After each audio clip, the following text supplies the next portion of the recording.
Alors, je vais vous montrer les différentes techniques qu'on va pouvoir utiliser pour appliquer un pourcentage.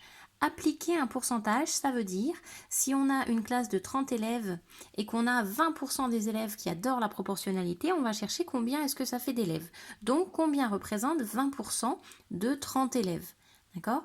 Quand on va nous demander, quand on nous donne le pourcentage et qu'on nous donne le nombre, la quantité de départ, le nombre de personnes ou le prix ou la quantité en grammes, à partir de là, on va nous demander d'appliquer le pourcentage quand on pose ce genre de questions.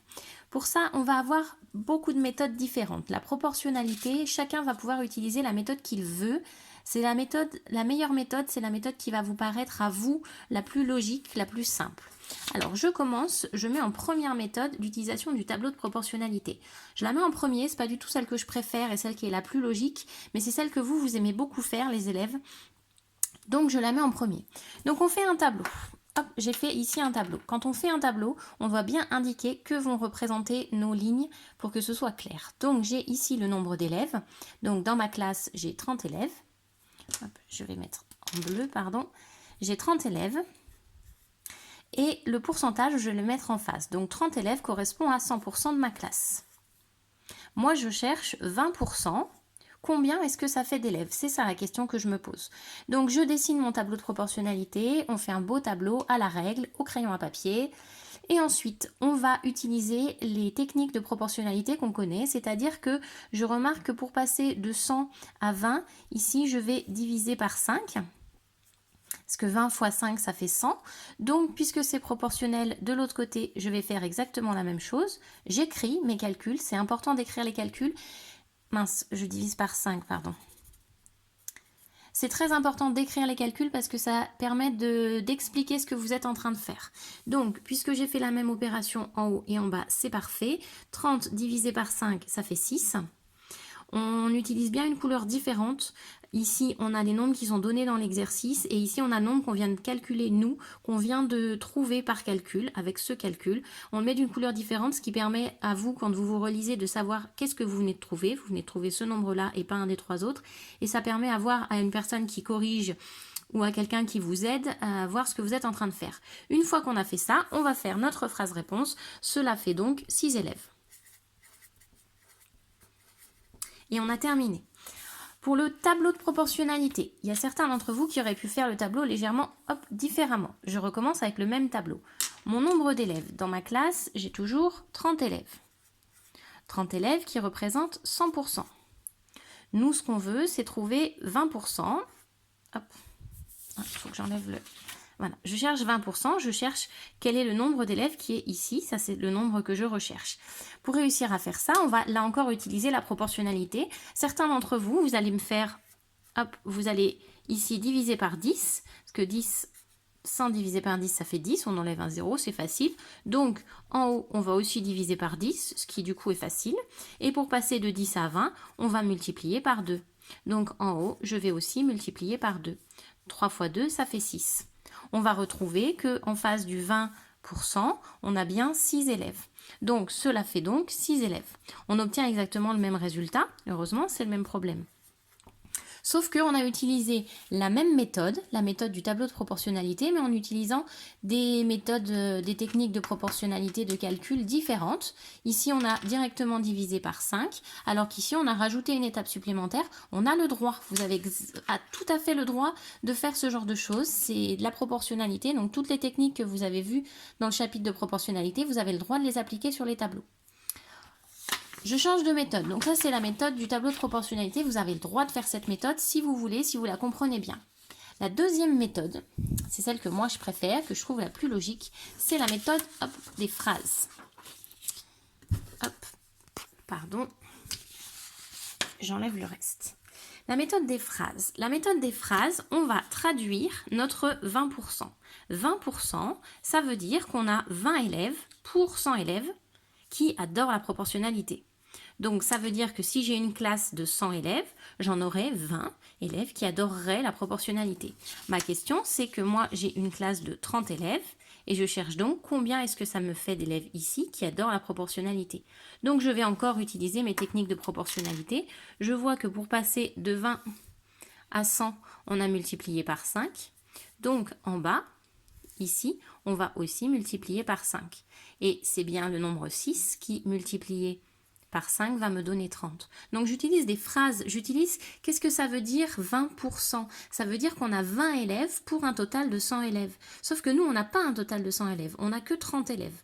Donc du coup, il faut qu'on réduise notre proportion ici en gardant les mêmes multiplications. Donc on fait notre phrase, cela fait 6 élèves. Là encore, certains d'entre vous, même la plupart, ceux qui font des phrases, vous allez me l'écrire différemment. Vous allez m'écrire, donc je reste sur la même méthode, méthode 2, toujours avec les phrases, mais je fais légèrement différemment. Donc hop, j'étais arrivée ici.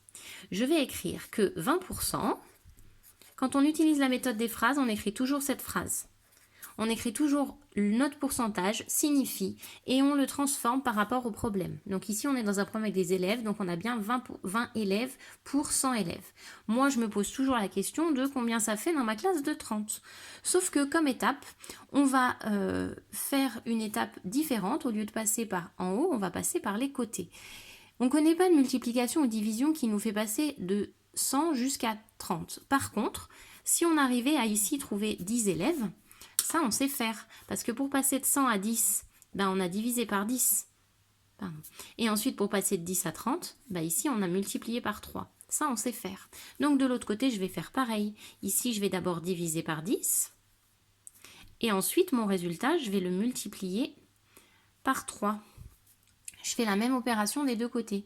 Là, je divise par 10. Donc là, je divise par 10. Donc, 20 divisé par 10, ça fait 2. Ça fait... ça fait 2 quoi? Ça fait 2 élèves pour 10 élèves. Donc si j'avais une classe de 10, ben, ça ferait 2 élèves qu'il y a dans la proportionnalité. Et comme je remultiplie mon nombre d'élèves par 3, je remultiplie ici mon nombre d'élèves par 3. 2 fois 3, ça fait 6. Donc on va ici, encore une fois, trouver que cela fait 6 élèves. Voilà. Donc, on a utilisé une deuxième méthode. Notre première méthode, c'était le tableau de proportionnalité. On a trouvé 6 élèves en faisant le tableau de deux façons différentes. La deuxième méthode, c'est en utilisant des phrases. Là encore, on trouve 6 élèves. Heureusement, c'est le même problème, c'est le même calcul. Hein. Moi, j'aime beaucoup cette technique des phrases. J'aime beaucoup la technique des phrases parce que je trouve qu'elle est très, très logique. On écrit la définition 20%, c'est 20%. Et ensuite, on fait de la proportionnalité. Ben, comme on en a 5 fois plus, ici, on en a 5 fois plus. Ou alors, comme on a 10 fois moins d'élèves, ben, ça en fait 10 fois moins qui vont aimer la proportionnalité. Donc, j'aime beaucoup cette technique des phrases. Je la trouve très logique. C'est pour ça qu'en 6e et en 5e, je ne veux pas qu'on utilise le produit en croix. On ne sait pas ce que ça veut dire, alors qu'on est dans des situations qui sont très concrètes, qui sont très logiques. Avec des phrases, on trouve beaucoup de logique. Je vous montre une troisième méthode. Alors, la troisième méthode, c'est une méthode qu'on n'aime pas du tout. C'est la méthode avec des calculs. Alors je suis obligée parce qu'on est en 5e, parce qu'on est obligé de la voir cette méthode-là, mais si on ne la fait pas, bah, c'est pas grave. Pour ceux qui aiment bien la faire, qui la comprennent, vous avez le droit de le faire. Donc je vous montre. 20% de 30, c'est la même chose que 20%, je le transforme en 20 sur 100, puisqu'on sait qu'un pourcentage, c'est pareil qu'une fraction sur 100. Mon 2 se transforme toujours en multiplication. Quand on a des problèmes avec 2, du ou des, on transforme en multiplication et on va multiplier par 30. Donc j'ai transformé cette phrase en un calcul. Pour calculer ça, on va multiplier le numérateur par le nombre tout seul. Et on va diviser par le dénominateur. Donc je vais ici diviser par 100. Donc 20 fois 30, ça fait 600. Je divise par 100, ce qui me donne 6. Donc on retrouve la quantité qu'on avait trouvée tout à l'heure. Cela fait donc 6 élèves, hein, qu'on avait trouvé avec les deux autres méthodes. Mais ici, on est sur quelque chose de très calculatoire. On transforme notre phrase en un calcul et on utilise la technique de calcul d'une fraction par un nombre. La dernière méthode, c'est la méthode du passage à la fraction. C'est-à-dire, 20%, c'est équivalent, c'est exactement la même chose que 20 sur 100. Donc, ce que je veux, c'est que ce que ça me dit, ce que ça m'indique, cette fraction-là, pardon, c'est qu'on a 20 élèves sur 100 qui adorent la proportionnalité. Donc, 20 sur 100, moi, je cherche combien est-ce que ça ferait d'élèves sur 30.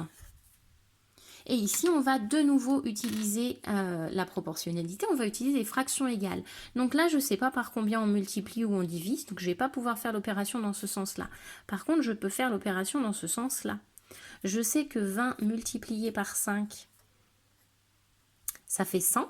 Si je veux que mes fractions elles restent égales, de l'autre côté, je vais faire la même opération. Quel est le nombre qui multiplié par 5, ça va donner 30, c'est 6, parce que 6 fois 5, 6 fois 5, ça fait 30. Donc on a bien fait le même calcul des deux côtés, on a bien des fractions égales. Donc ici, on va également pouvoir conclure que cela fait 6 élèves. On a encore une fois trouvé la même réponse, bien heureusement, puisqu'on a le même problème. Donc 20%, c'est 20 sur 100, donc on aurait 20 élèves sur 100 qui adoraient la proportionnalité, ce qui fait 6 sur 30. 6 sur 30, mais ça veut bien dire 6 élèves sur les 30 élèves de notre classe. Donc là, on a bien résolu le problème. Ça fait beaucoup de techniques différentes. Vous devez essayer de bien comprendre chacune de ces techniques et ensuite de choisir celle que vous avez le mieux compris. Il est important de bien utiliser la technique qui pour vous semble le plus simple. Donc soit les phrases, soit les tableaux, soit les calculs, soit les fractions, comme vous voulez.